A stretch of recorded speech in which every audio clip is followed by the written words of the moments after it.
Hello বন্ধুরা, টিকলির ছেলে পাপ্পিটা আবার অসুস্থ হয়ে পড়েছে। ও আবার পার্ভ আক্রান্ত হয়ে পড়েছে। মিষ্টিদি ভাই ওকে নিয়ে যাচ্ছে হসপিটালে, সঙ্গে যাচ্ছে টিকলি। দেখো, টিকলিকে ফিরে যেতে বলছে মিষ্টিদি ভাই, কিন্তু ও শুনছে না। ও তাও সঙ্গে সঙ্গেই যাচ্ছে। আর কিছু দূর যেতেই দেখা হয়ে গেল পঞ্চুর সঙ্গে।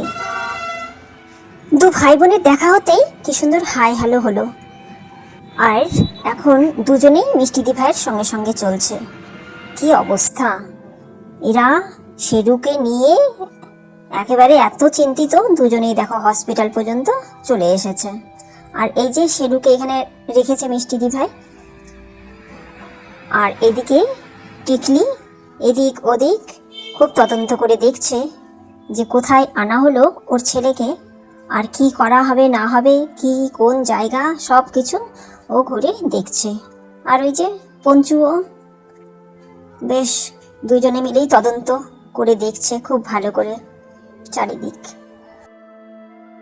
শেরুও লাফ দিয়ে চলে গেল ওর মায়ের পেছনে পেছনে। এখন সবাই মিলে চারিদিকে ছুটোছুটি করে বেড়াচ্ছে। আর এটা হলো হসপিটাল চত্বর। আর কিভাবে ওরা দেখো ঘুরে বেড়াচ্ছে চারিদিকে। এখন শেরুকে ইঞ্জেকশন দেওয়া হবে। ওকে টোটাল 4টে ইঞ্জেকশন দেওয়া হবে, পায়ে 3টে আর ঘাড়ে 1টা।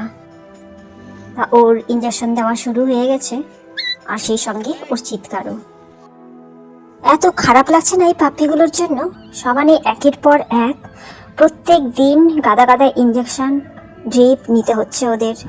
প্রত্যেকটা পাপ্পির এই একই অবস্থা, কারণ এবার তো আমাদের এরিয়াতে প্রায় প্রত্যেকেরই পার্ব হয়েছে, তাই এদের কষ্ট সত্যি মানে দেখা যাচ্ছে না। শেরুর শুধু ইঞ্জেকশনই চলবে, ওকে ড্রিপ দিতে হবে না।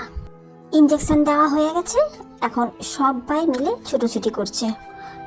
এই দেখো শেরু, টিকলি, পঞ্চু সবাই চারিদিকে এইভাবে দৌড়দৌড়ি করে বেড়াচ্ছে। আর শেরুর তো খিদে পেয়েছে, ওর মায়ের পেছনে পেছনে দৌড়চ্ছে, কিন্তু ওর মা ওকে কিছুতেই ফিডিং করাতে চাইছে না। তাই মিষ্টি দিবাই একটু ধমক দিয়েছে, তাই এই যে এখন খাওয়াচ্ছে।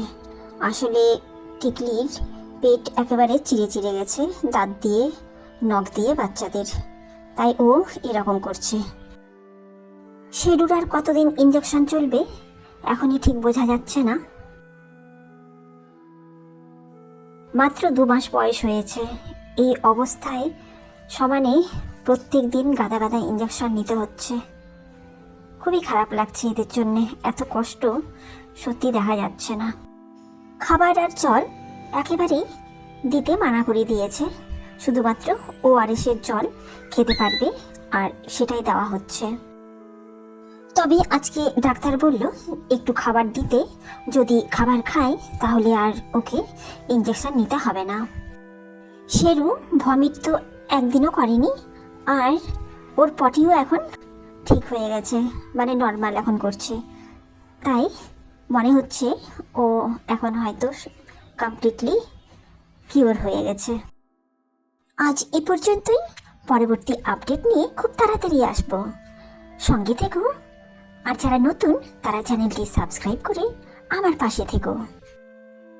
আর তোমাদের আশেপাশের এইসব অপরাধেরও একটু ভালো রাখার চেষ্টা করো। বাই।